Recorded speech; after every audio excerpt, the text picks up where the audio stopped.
começar o Contraprosa hoje, quarta-feira, 6 de agosto de 2025.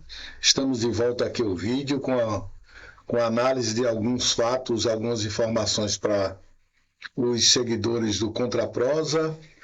Antes de mais nada, agradecer a todos vocês pela audiência, pela crença nesse trabalho. Nós já estamos chegando aos 6.300 inscritos e gostaríamos de continuar contando com a colaboração de todos vocês. E hoje nós vamos ver aqui alguns pontos do que está acontecendo no país. Vamos começar aqui por uma indicação a vocês de uma série que está acontecendo no Globoplay.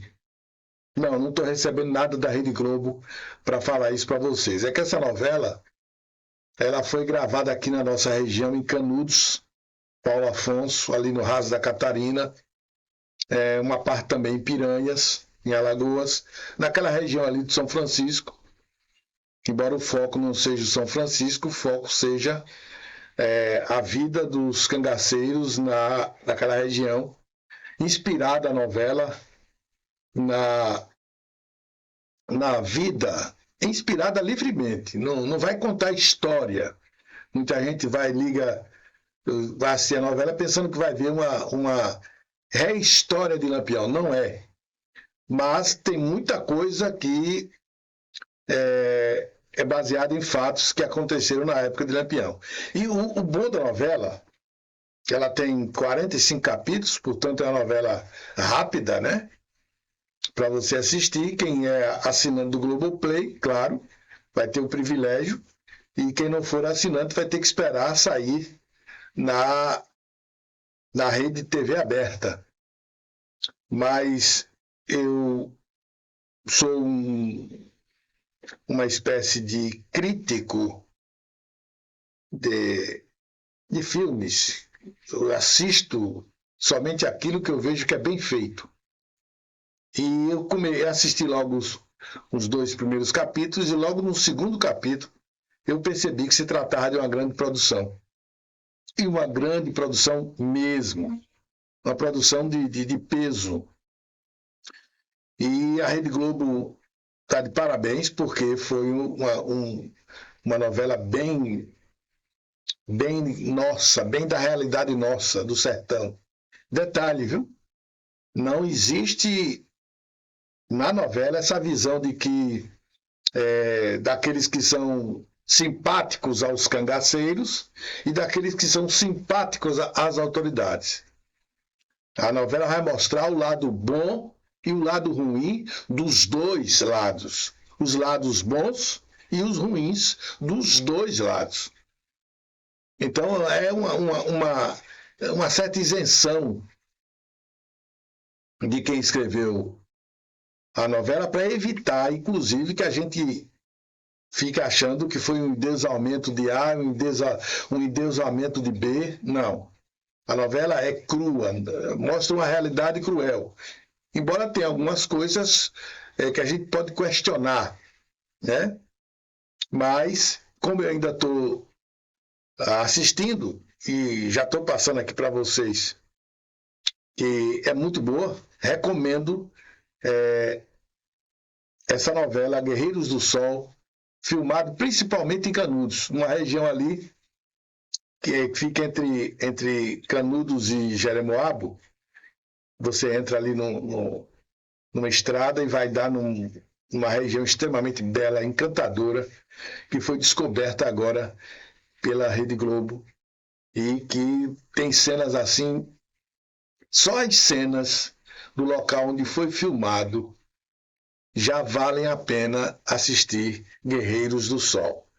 E eu vou, a partir de hoje, recomendar a vocês também leituras, né? E esta semana eu terminei a leitura desse livro Moeda Vencida, de Francisco J.C. Dantas, que foi meu professor de literatura portuguesa na Universidade Federal de Sergipe, está vivíssimo, mora em Aracaju e também na sua fazenda Lages Velha, casado também com outra professora, que também é escritora, e o livro é encantador, porque o livro traz, minha gente, ele mescla o livro. O narrador é uma pessoa já da cidade, se formou, tudo, e ele é filho de um homem tipicamente do campo. Mas aquela época em que tudo em Sergipe era distante, longo, sofrido, né? E ele vai mesclar essa linguagem do pai, Desidério, com a linguagem dele, formando então esse meio termo. É como se ele tivesse com um pé no sertão e outro na cidade. Então é uma linguagem extremamente fantástica e principalmente pelas figuras retratadas no livro que fazem parte desse sertão nosso de cada dia. Um livro extraordinário, Moeda Vencida, de Francisco J.C. Dantas, o Chico Dantas, lá de Aracaju. E aqui eu tenho um trechinho para vocês, só para vocês, né? Como aquelas palavras do meu pai se conjugam uma pisada do verão, pedagógicas, trazem embutido um levantamento completo, ou melhor, um desmonte, camada por camada, das mazelas que engendram e retratam as estiagens do nosso município.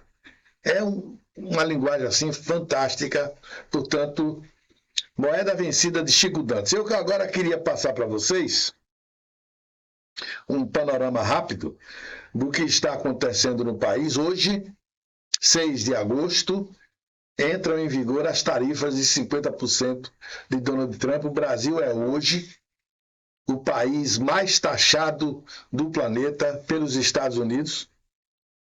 E embora haja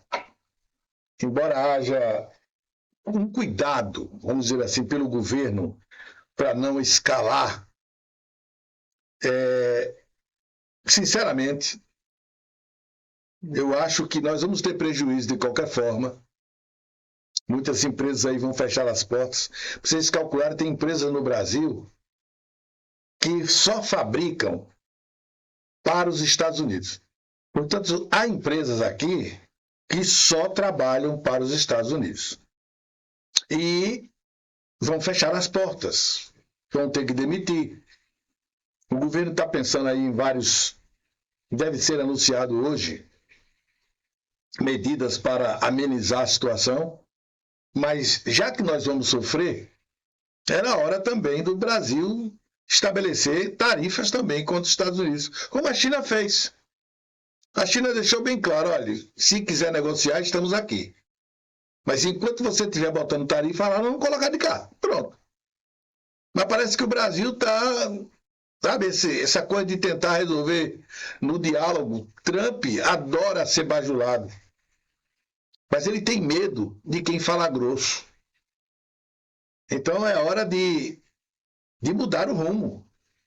E começar a colocar a soberania, não só a soberania, mas também um comportamento que mostra aos Estados Unidos que eles não estão com essa bola toda não, que é hora de sentar e de tentar corrigir as falhas, inclusive do governo dele, né?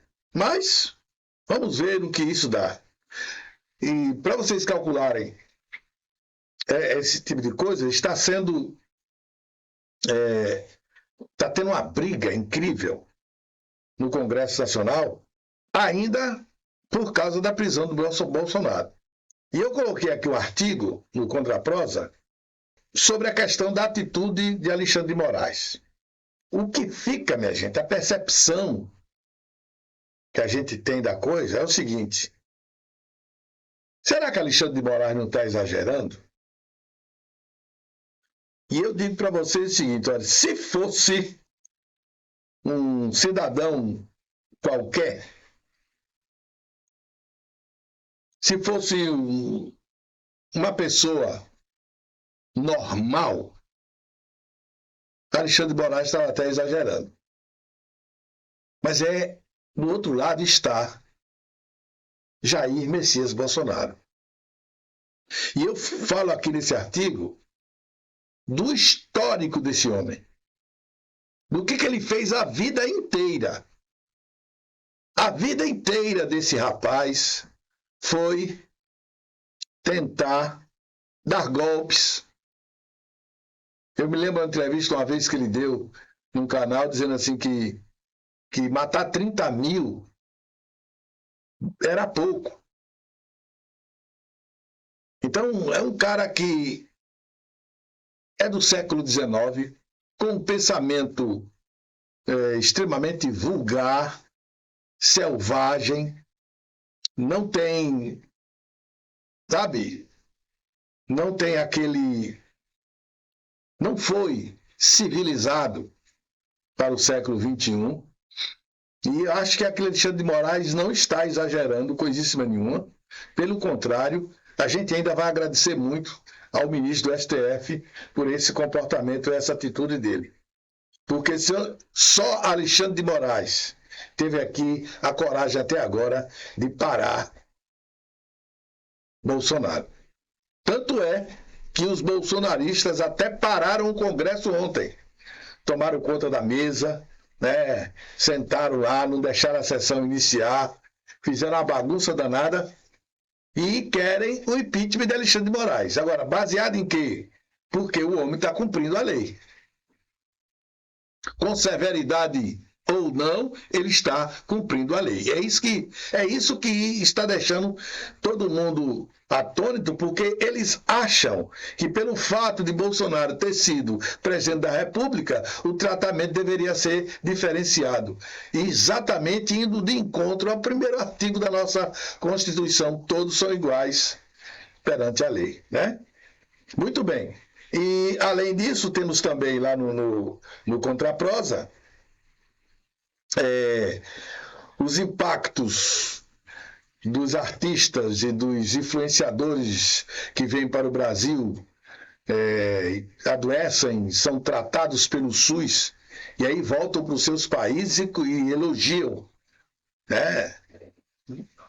Dão até artigos, escrevem, elogiando o sistema de saúde do Brasil. E isto vai causar um impacto grande na gente, porque aquela ideia de que a gente é uma nação de terceiro mundo, tal, está começando a cair por terra. Né? E aí os turistas virão para cá e isso vai causar certo impacto, vai aumentar a quantidade de atendimentos e tudo, e a gente tem que estar preparado para isso que vem aí, né? E também o processo que está já no Tribunal Superior Eleitoral, daqui o primeiro processo de abuso de poder econômico e compra de votos contra o prefeito José Mendonça Dantas, que está já em Brasília. Falta ainda, eu acredito que o das vereadoras fakes já deve estar chegando por lá, se não já chegou. Mas demora um tempo para publicação no Diário de Justiça Eletrônico. E assim que for publicado, eu trago aqui para vocês, confirmando que o advogado Alan Lima já deu entrada no recurso. E o terceiro processo foi julgado a semana passada em Ribeiro do Pombal, deve seguir ainda para o TRE da Bahia, não acredito que terá outro resultado diferente do que teve em Ribeiro do Pombal, e também deve ser o último a ser julgado no TSE lá de Brasília. Esperamos que até o final do ano toda essa peleja se resolva. E também a última reportagem do destaque da semana é que o Brasil pode ter perdido 2 trilhões de reais com desvio de recursos nesses últimos 10 anos, mostrando que a corrupção no Brasil é uma doença, uma chaga, é um câncer que está acabando com a nossa nação. Ou a gente combate essa corrupção generalizada, sistêmica, todo mundo que entra na política já pensando, todo mundo, vírgula, com algumas exceções, claro, e são poucas, entram na política já pensando que está numa corrida do ouro. Para entrar na política, ficar rico, ficar bem de vida, não sei o quê, e aí as emendas, essas emendas terríveis, essas emendas que chegou ao ponto, inclusive, na era. E foi o Temer que começou tudo isso com essas emendas do orçamento secreto. Começou no governo Temer, chegou no governo Bolsonaro, que veio com o discurso de acabar com a corrupção, foi aumentar, né? E aí veio para o governo Lula e continua aí, tá? Embora o Dino, lá no STF, tenha combatido essas emendas, mas ele está praticamente sozinho, né? Porque quem apoia, mas não faz nada, entendeu?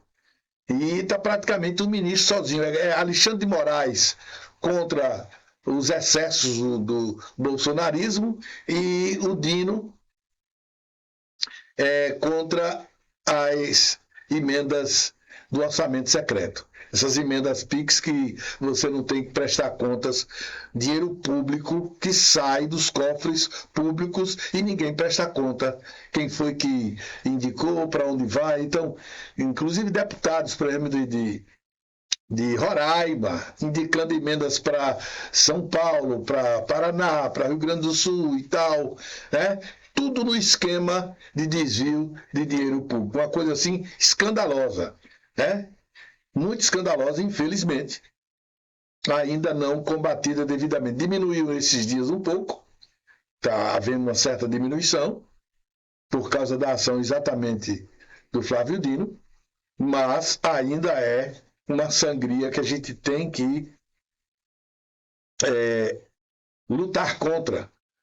Porque 2 trilhões, minha gente, em 10 anos, vocês imaginam o tanto de benefício para a educação, para a saúde, para as cidades que esses recursos poderiam gerir, em que nível a gente estaria hoje se esse dinheiro fosse aplicado de forma correta. Pois é isso.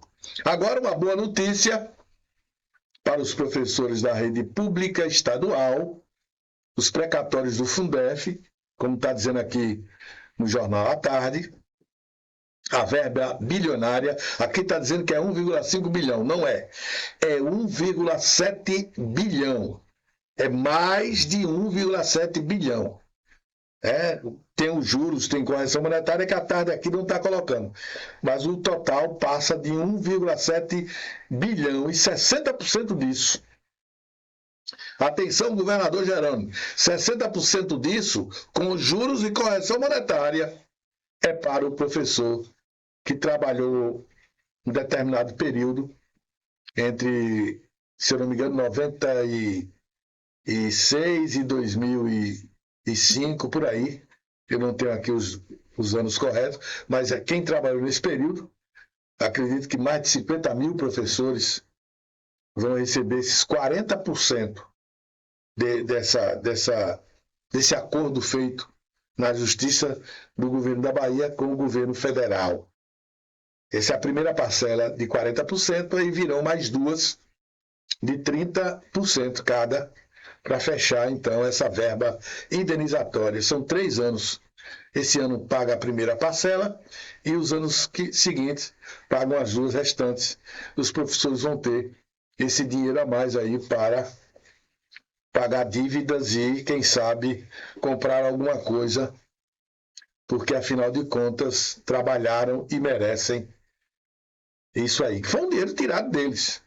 Né? Não houve correção da época do Fundef, e aí, resultado, os professores e o Estado da Bahia também foram os prejudicados por isso. E a verba está já à disposição para pagamento. Falta ainda o governo resgatar o dinheiro, mandar o projeto para a Assembleia Legislativa, que é votado de forma rápida e urgente, para ver se, no final de agosto, ou no mais tardar, início de setembro, os professores tenham esse dinheiro em suas contas.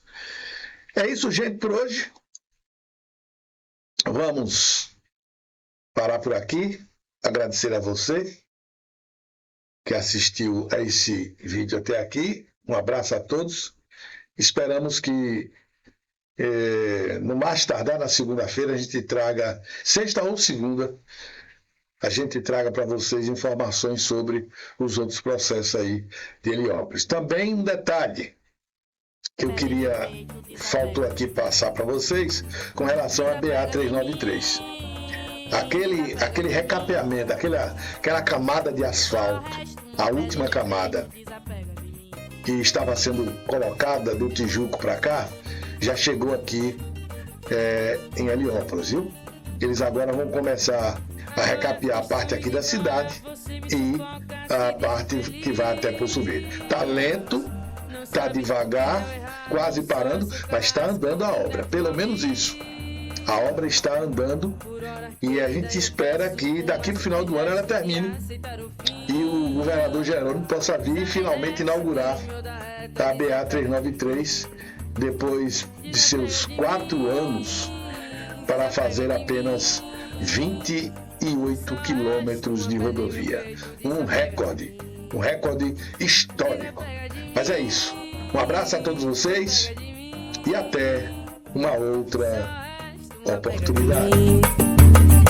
Desapega de mim, desapega de mim. Só resta uma pedra em meu peito, desapega de mim. Desapega de mim, desapega de mim. Só resta uma pedra em meu peito, desapega de mim.